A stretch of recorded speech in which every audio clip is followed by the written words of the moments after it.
In Lego Mech, you're playing these different Lego robot mechs in this dystopia environment, and you play the game with Lego components. You have these 3 energy that you use to take different actions on your turn. So I wanted to demonstrate how combat works in the game. There's a combat mechanism that I'm not sure, that I haven't seen in other games, and I'm curious if any of you have seen it in other games. And I'm also just curious for feedback in general. But the way the combat works is this, so just to demonstrate it, this is a one player's robot, maybe the player that has this player mat here. This is the other player represented right here. So if this player wanted to do combat with this robot over here, he would need to get up adjacent to it. You can't move into spaces that are occupied by other robots. So I'd take on my turn, I'd take the move action, represented by this symbol here, spending an energy here. I can move once, and then I would take another move action, and then I'd use this combat action to do combat against them.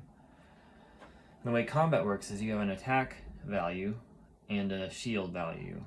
Both players have an attack and a shield value. And what that means is that the defending player needs to roll a 1, and the attacking player needs to roll a 6. So the attacking player gets 3 rolls to roll that 6, and if he rolls a 1 on any of those rolls, then the attack is stopped, and there's no more rolls left. So I'm gonna roll. So I roll a 5. It's not a 6 or a 1, so I re-roll. Not a 6 or a 1, and so this is my last potential roll to get a 6. That's a 3. So if the attack is not successful. Now if I'd rolled and I got a 6 on one of those 3 rolls, then I would have done a successful attack and would have caused this other robot to have to retreat back to its home base or something like that. Not totally sure what the consequences of losing a fight is at this point. However, if on my first or second roll I would have rolled a 1, then I would be done with my rerolls and the attack would be unsuccessful.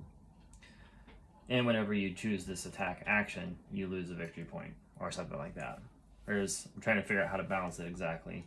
But the core idea is that you have this roll, and the attacker's trying to get 6 and the defender's trying to get 1.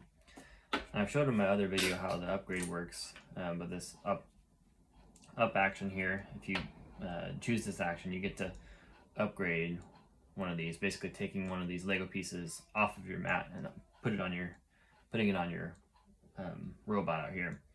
So if I did the upgrade action, I could do this where I would upgrade my attack, and now so I'm upgrading my attack, basically upgrading my robot, but upgrading the attack of my robot. So now if I roll a 6 or a 5, I have a successful attack. And if I did the upgrade action and chose this, now I'd be upgrading my shield. So now if I roll a 1 or a 2 in a shield, it cancels the attacker's attack. So you're able to upgrade your combat system, your weapon system, or whatever it is. And so let's say this guy had upgraded his shield on his robot. I'm upgrading his robot. Now, if I roll, and then I roll a 2, that would have been his 2, so that would have canceled my attack immediately. Although, if in my rolls I would have rolled a 5 or a 6, I would have successfully attacked. So that's the combat system I'm working with. It just involves 1 d6, and it involves upgrading the different numbers that allow you to have a successful attack, or numbers that block the enemy's attack. So curious what you guys' thoughts are on that.